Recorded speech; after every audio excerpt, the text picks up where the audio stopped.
great to be here. We've got a really high-powered panel here, a very relevant, timely panel on ISIS and the Middle East changing geopolitical landscape. Just to my right, Nancy O'Kale is our host for this week. She's the executive director of the Tahrir Institute with long experience working in the Middle East, particularly in Egypt, where she was actually found guilty in a trial for her NGO work over there. She's recently conducted some fieldwork on ISIS on the Turkish-Syrian border. We also, on the far right, have Mia Bloom. She's a professor of communications at Georgia State University in Atlanta, who's focused especially on the recruitment of women and children into terrorism. We're often on CNN together. Michael Weiss, sitting next to her, is a non-resident senior fellow at the Atlantic Council's Center on International Security and a senior editor at the Daily Beast. He's the co-author of a New York Times bestseller, ISIS Inside the Army of Terror.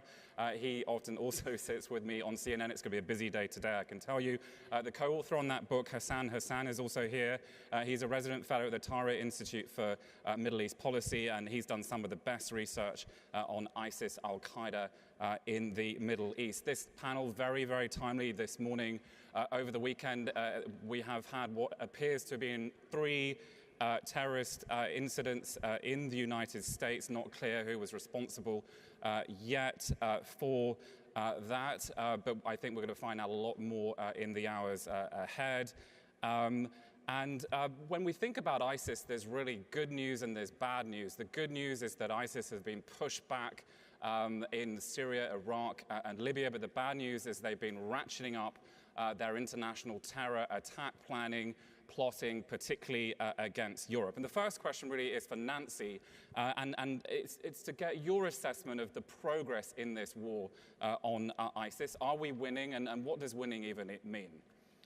Thank you, Paul. And before I start, I would just like to thank Concordia. This is the second year that we partner together on this, unfortunately, remaining to be a timely topic on ISIS. Hopefully, sometime soon it would be obsolete.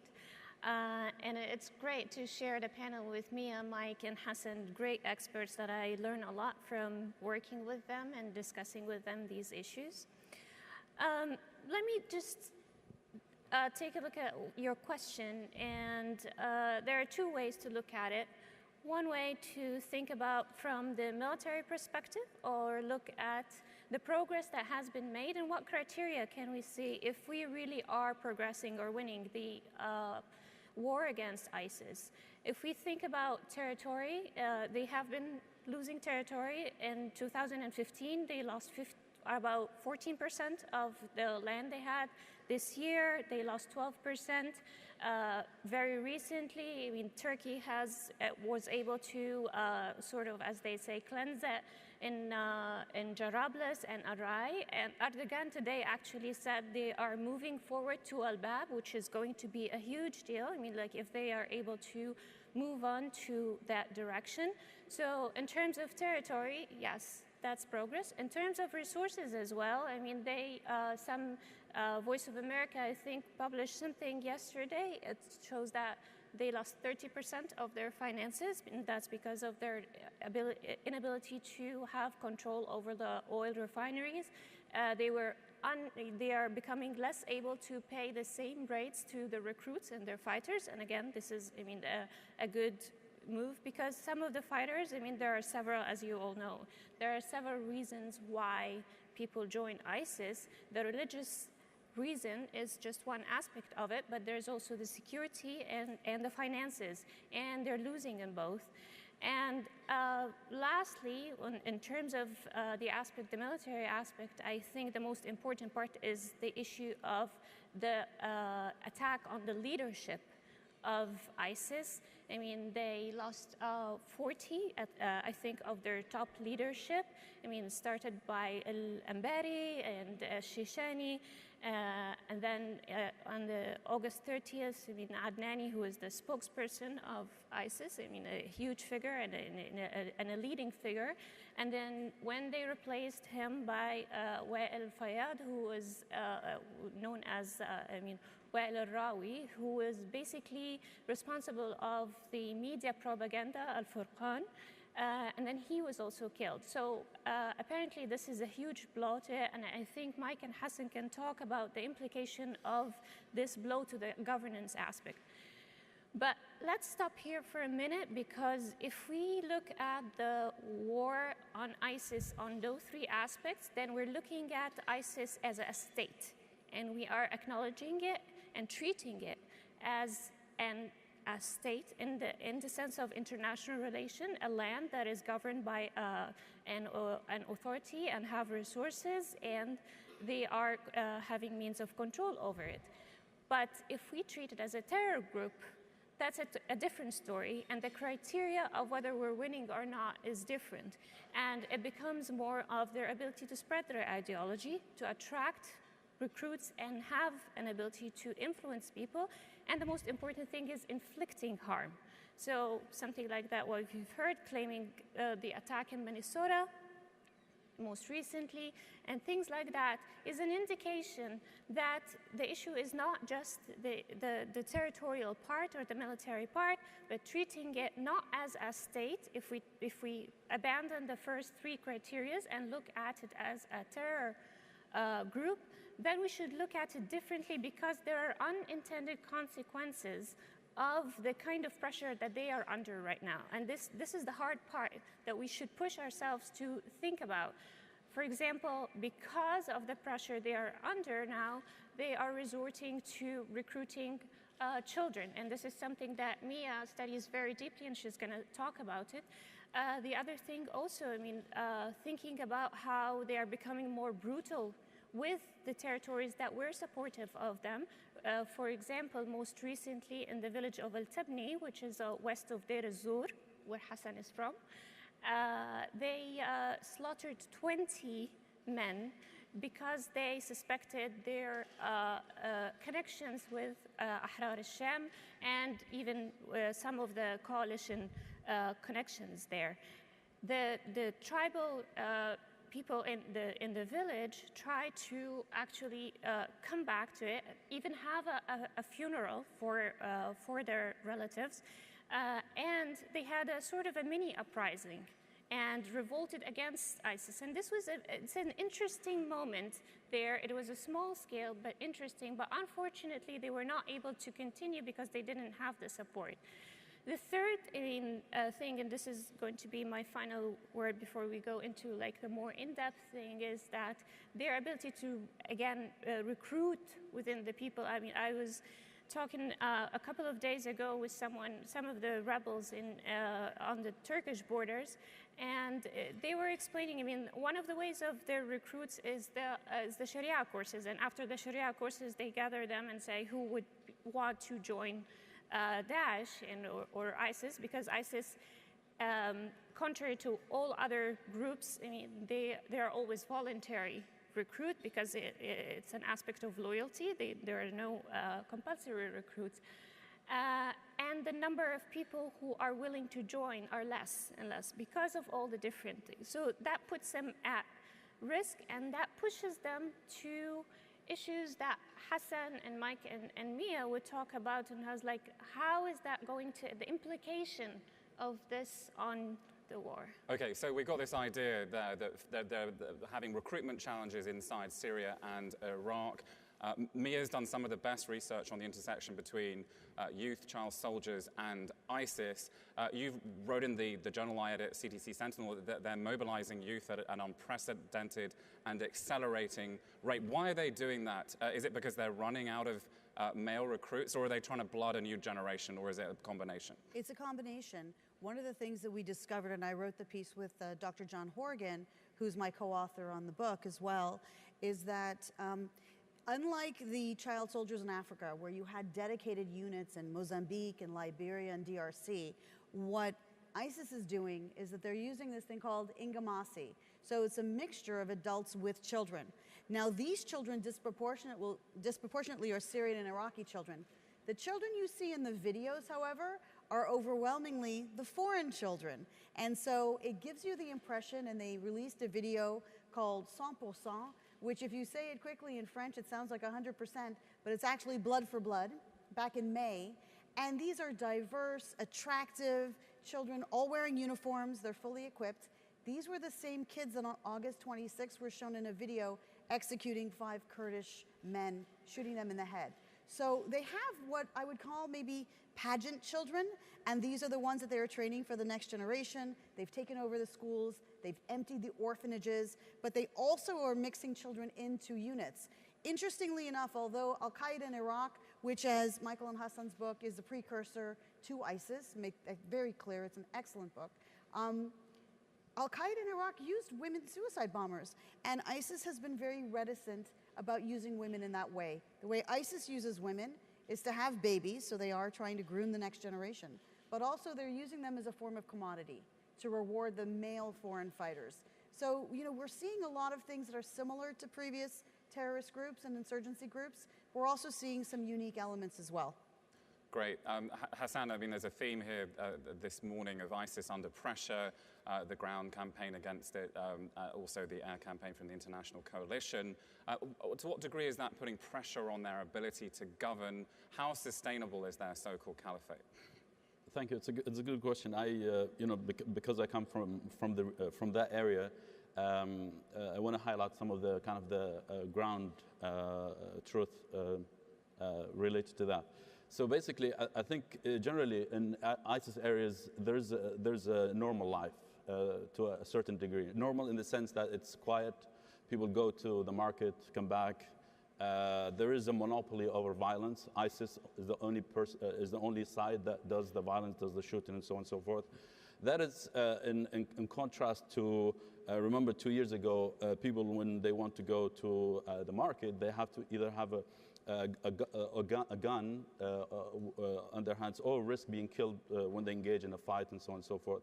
Now it's easy, for example, to go from Aleppo all the way to Mosul and you're sort of kind of safe. You can drive in ISIS areas. So there's that monopoly, and I think in that sense, security is going to be it's going to be something that that people inside ISIS areas will have to keep in mind when they weigh their options, who's coming to the area, whether Syrian rebels or Kurds or Iraqi government.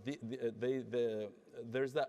I mean, it's paradoxical because obviously people are familiar with the story of ISIS. It's violent. People go from their home. They risk seeing, you know, severed heads on pipes in the streets or in the kind of central areas.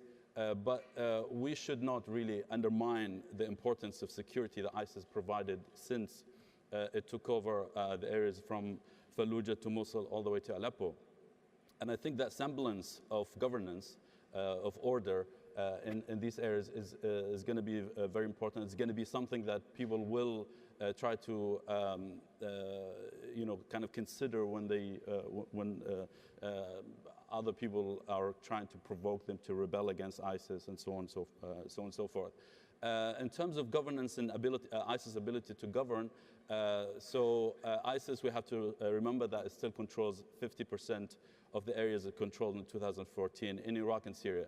This is a massive source of, you know, income for ISIS. I think people focus disproportionately on oil fields and the resources that come, that ISIS get from the oil. But I think that's not a very important. That's not a very important kind of source for ISIS. So it's not like a crucial source for ISIS. Remember that ISIS took all the areas today under its control, including Mosul and Raqqa and Deir ez-Zor and other areas, and before that in Fallujah and other areas.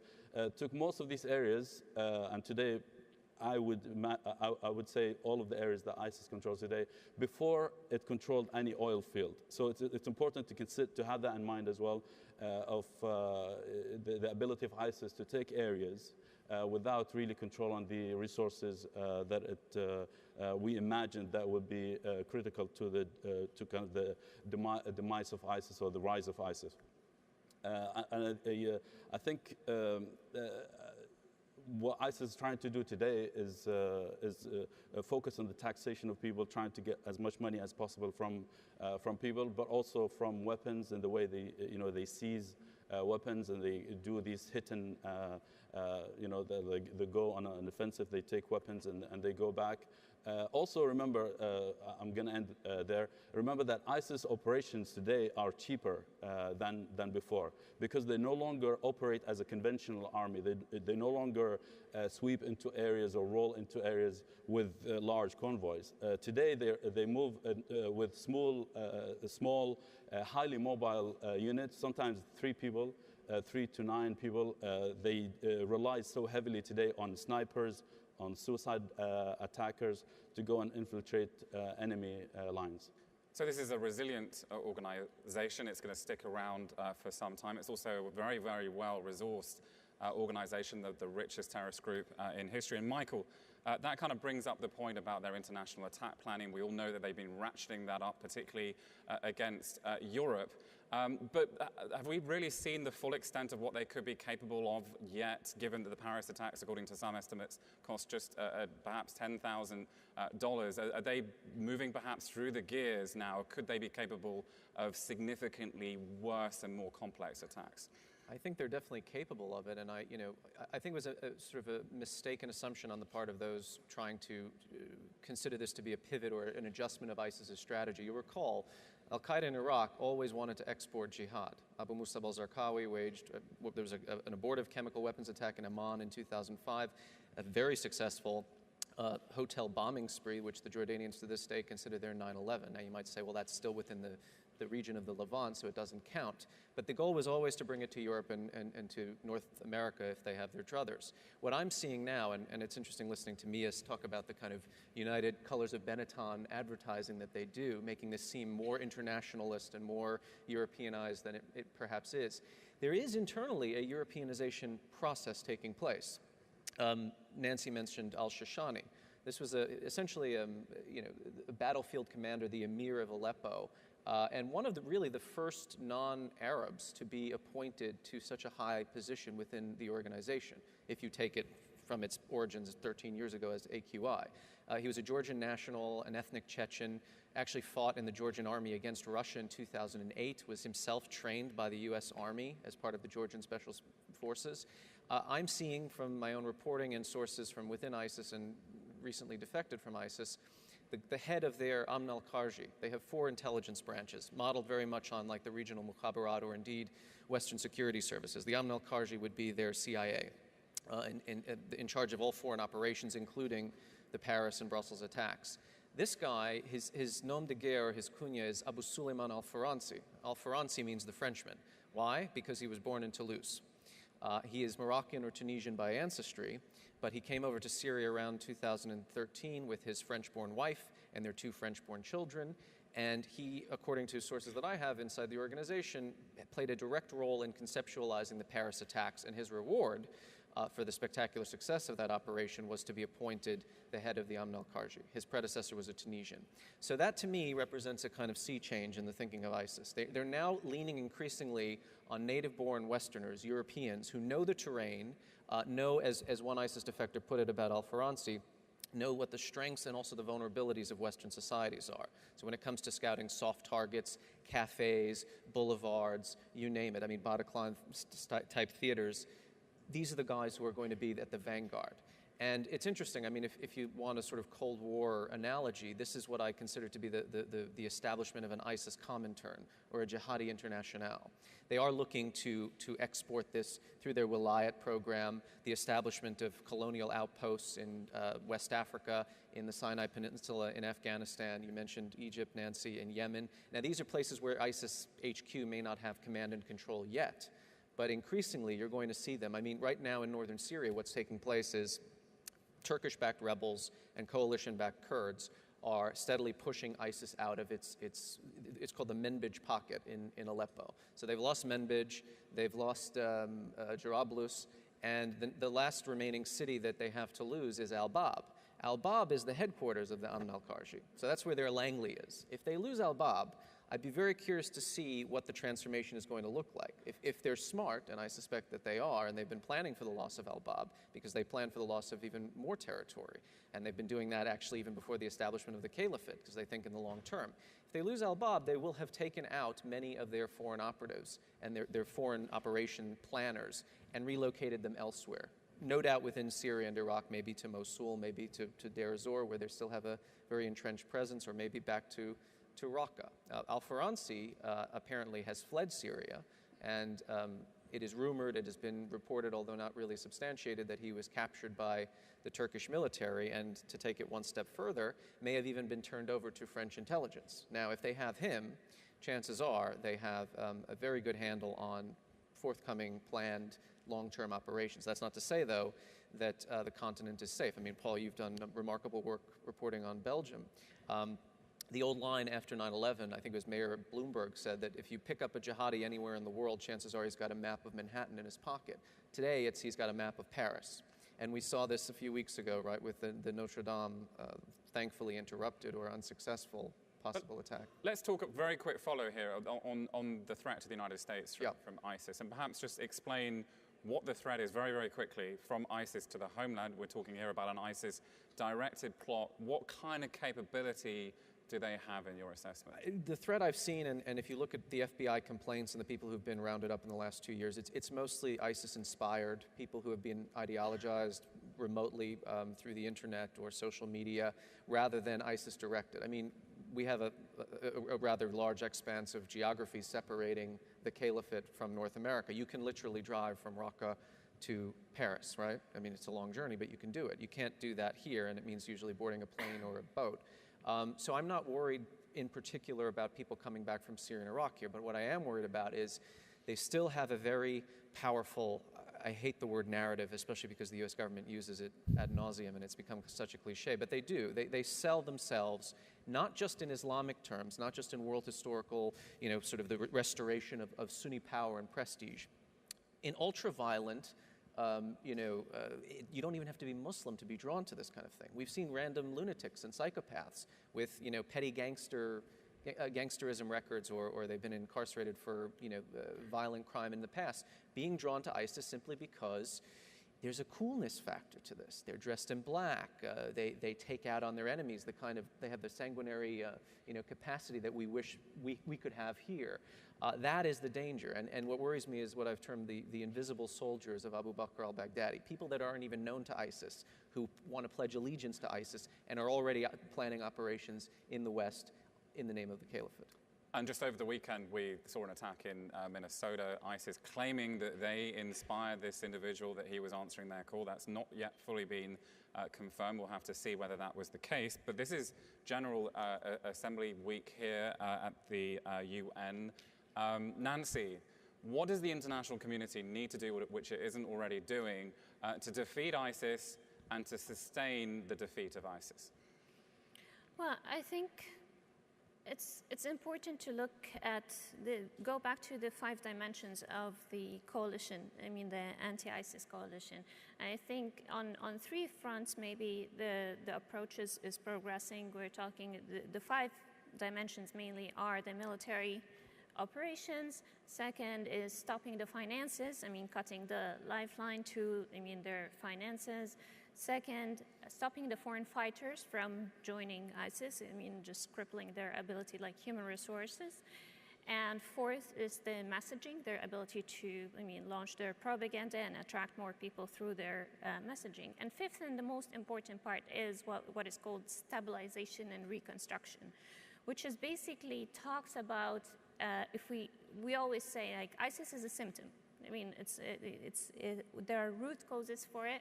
The war the civil war in Syria, sectarianism, and all the injustice that a lot of people are seeing are just fueling and supporting and creating this fertile ground for people to join ISIS.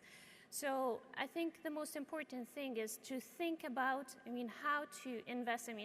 We're just, like Mike was saying, how there's progress, there are losing territories, but it's important to how to fill that vacuum after they leave and support people who would be able to, build and develop and establish, instead of filling this gap with another, sort of threat. So this is an important thing to think about for sustainability of the approach. And I think also, there's an indirect way also to combat that, because as we see, there are a lot of authoritarian regime would use the war and terror to clamp down on any form of opposition towards them. And that's actually a very, also important source of people who find affinity to that there are no, peaceful venues for them to operate. Then they go and find the only way to go is to join those groups because they are fighting the dictators, they are fighting, or at least this is how they present themselves. So this is an indirect way, but it is important to keep the space open for those, peaceful voices to continue to, operate freely and effectively in a way. Well, it's a powerful point, and if you think of the 9/11 attacks, think of Mohammed Atta, the lead hijacker, somebody who was radicalized by his experience under the Mubarak regime and was very angry at the US support for that regime. There's a debate about democracy versus authoritarian regimes. I just came back from a high-level conference in Israel. The view over there is very much stability first, but as we've been hearing from Nancy, that also may produce security threats for the United States in the time to come. Mia, wondering if you could weigh in on that and also on what the international community needs to better do to really empower Muslims around the world to defeat ISIS. So there's three things that I wanted to add. First of all, one of the things that we are seeing, and this is connected to what Hassan was saying, there are splinters that are emerging within the so-called caliphate between the foreigners and the locals, between the Ansar, which are the locals, and the Mujahideen, who are the foreigners. And we might be able to exploit that because the foreign fighters get more money salary, they get first choice of the home, they get first choice of the woman or the sex slave, so that there are these inequalities that are now becoming systematic that are really irritating the locals. And I think that there might be an opportunity to exploit that, and I don't want to say in counter narratives, but there is something to consider that in many of the countries that we've seen where they've prevented the foreign fighters from leaving, they just do something local. And so by preventing the exodus of foreign fighters, inadvertently you might be keeping them close to home and they'll be able to do horrible things there. But we need to make a distinction between the directed events that we see in France or in Belgium versus what we've been seeing in the United States. And I think overwhelmingly it's incumbent upon us, and especially Paul and Michael, you're on CNN a lot, to make that distinction, because if every random act of criminal violence perpetrated by a Muslim, that they can then justify it by putting on the veneer of respectability by calling it ISIS, we say, oh yeah, that's also ISIS. We allow ISIS to project its power in a way that as it's waning, as Nancy and Hassan have described, and as Michael has described, we are giving them more power by saying, yes, they're responsible for all these attacks. When in fact, we have to make that distinction. Just because someone pledges allegiance to ISIS doesn't mean that they're actually ISIS. And there are ways that we have been working with the US government to show when it really is ISIS and when it's wannabe ISIS. That said, there is a long debate in the Middle East that predates even ISIS about whether democracy is the ideal scenario in places where it has been suppressed for so long. Because time and time again, whether it was Algeria in the 90s or Iran in the 70s, the moment the political realm opens up ever so slightly, the groups that emerge are not the groups that will ordinarily ally with the United States. These will be groups that are very much connected to the mosque or the majlis, because that's where the money is. That's the only sector of government that the previous authoritarians have not been able to completely eradicate.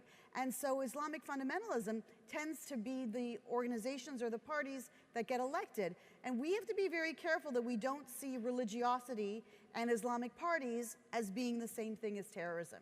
So that, we have Islamic countries in the world that are democracies. We have fully functioning Islamic parties in Indonesia or Turkey, and we don't want to assume that if it's Islamic, it's automatically ISIS. In the same way that I would say we don't want to assume if it's an act of violence anywhere in the United States, in Orlando or in San Bernardino, that it's automatically ISIS.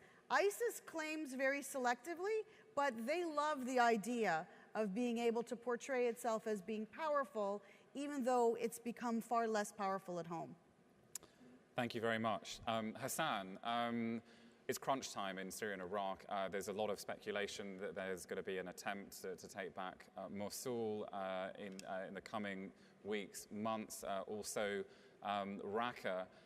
What are going to be the challenges, though, in taking back these towns that ISIS control? And even if they are taken back, what are the risks that ISIS could sort of re-emerge in different forms if they don't manage to stitch back the political fabric of these countries together?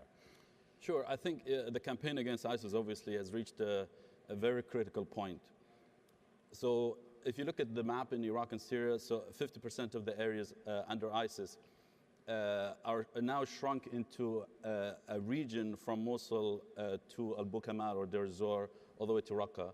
This area, the Horn of ISIS, if you like, has become, I think politics has become very important. Today, I think politics and the political implications and the grievances behind why ISIS rose in the first place becomes more important than ever before. I think more important than for example, when the Iraqi army, for example, swept into Fallujah. That was a military challenge more than a political one. But now, because Mosul, for example, if you look at the Mosul and how many stakeholders want to get into Mosul and want to fight in Mosul, there's so many. Turkey is involved, the Kurds are involved, the Iraqi army and the Iranians want to get involved in there. Not only these people in Iraq and Turkey, but also YPG in Syria. If you listen to their conversations, they actually want to go to Mosul and fight there because obviously they have a sphere of influence along the Syrian-Iraqi border that they want to maintain in opposition to other Kurdish elements in Iraq. So the politics will make this much more complicated than the 50% of the areas that have already been taken. So it's a really critical transition. One of the themes that I noticed recently in ISIS conversations and ISIS publications is something they call inhiyaz ila sahra. They have, which means in Arabic, retreat into the desert. This is something they have already started talking about, even though they still have 50% of the land under their control. For example, in my own area, which is a province that ISIS calls Wilayat al-Furat, which combines Iraq and Syria. It's the only province that combines the both countries or areas in the two countries. They produced a video, very interesting video, I think, because in the video, all the kind of the footage is in the desert, and they film how they took control of a camp in the middle of the desert that they say was established and secured by the Americans and the Shia government in Iraq. They are preparing their people psychologically into this retreat, that they are going back to the period from 2008 to 2012 when they were operating mostly in the desert. And they say, for example, and they actually explain that. They say in that period, we left behind what they call Mafaris Amniya, or the security operatives in these areas, to launch a campaign of terror, assassination, going after people who fought them, while the people in the desert, or the fighters in the desert, come back later. So I think this is we're witnessing a kind of a joint, a combination of expansion and contraction of ISIS. Expansion as in trying to develop international networks of terror, trying to appeal to people outside the core of Iraq and Syria, but at the same time, they're preparing for the fallback. Thank you very much. Michael, US officials have warned about foreign fighters as they leave Syria and Iraq, that they could become a generational threat, perhaps a multi-generational threat. We're talking about the largest foreign fighter mobilization in history, with thousands of Westerners. How do you see that threat playing out over the coming years and decades, and what can be done by the international community to contain it? Well, the first thing is control the border. Turkey has, in recent weeks, well, recent months, I should say, taken a much more robust approach to patrolling their own sort of designated areas in the borderland region with Syria. I think that's just by necessity. I mean, we saw the devastating attacks in Istanbul. I mean, the Erdogan government now realizes it's helped create this problem by allowing the border to be a sieve. I mean, I've crossed the border myself with ease, and I don't look like I'm a Syrian national. if I may say so myself. I think so that's crucial. Number two, though, there is this element, and I really don't, I have never heard a coherent or really especially clever answer about defeating the sort of ideological milieu or the propaganda. Foreign fighters go off to be foreign fighters because there's something about an organization like ISIS that draws them in. What I'm seeing now, in fact, the United States is waging two wars. There's a battlefield war against ISIS, and then there's the war against the unintended consequences of the first war. Hassan alluded to sort of the changing layers or regional dynamics. What do we see taking place? Kurds are building a state in northern Syria, right? And they're doing so under the air cover of F-18s above them and special forces embedded with them on the ground. This is gravely antagonizing Arab and Turkmen populations in northern Syria who see the Kurds in many respects as conquerors even worse than ISIS, right? Because they don't come from the same constituency or the same sort of ethnic background. In Iraq, you have an Iraqi security apparatus that is increasingly beholden to and controlled by Iran's Quds Force. And these militia groups that are going in and clearing terrain and cities from which ISIS has been expelled are committing war crimes and human rights abuses and essentially waging anti-Sunni pogroms or terrorizing and alienating the Sunni populations. Foreign fighters are turning on the television and they think the United States is behind this. I mean, and this is very crucial because if you go back to the first public sermon Abu Bakr al-Baghdadi gave in the Al-Zangi Mosque in July of 2014. What did he say? Well, he said a lot of things, but one of the things that struck me in the sort of geopolitical assessment of ISIS is today there is a global conspiracy being led by the United States and Russia, backed by Iran and the Rafida and the Nusayris. So the Alawite regime of Bashar al-Assad and the Iraqi Shia population, which is in control of large levers of the government and now also the security apparatus. At what point does that conspiracy theory sort of dovetail with or align with unintended foreign policy, right? I mean, you've seen now the United States accidentally bombed about 80 Syrian soldiers. Russia has cried bloody murder and accused the United States of being behind ISIS, a propaganda point that is backed by the Iranian and the Syrian regime itself. ISIS is waiting and watching and listening to the U.S. essentially go on bended knee before Damascus and say, we're sorry, we have no quarrel with you, this is only against extremism, but really Sunni extremism. We're not touching Hezbollah, we're not touching the Quds Force, we're not touching, Asayib al-Haq and any of these other groups which are just as bad as ISIS. And so for ISIS, this is music to its ears because that is going to galvanize more foreign fighters. That is going to bring people into the fold. And just to touch on one of Mia's points, I'll give you an anecdote that I heard. And one of the things nobody is talking about, but I think they ought to, is what happens if the Europeans of ISIS try to mount a coup against the Arabs? It's not all that unfathomable, especially if they lose Raqqa and Mosul and they have to go elsewhere.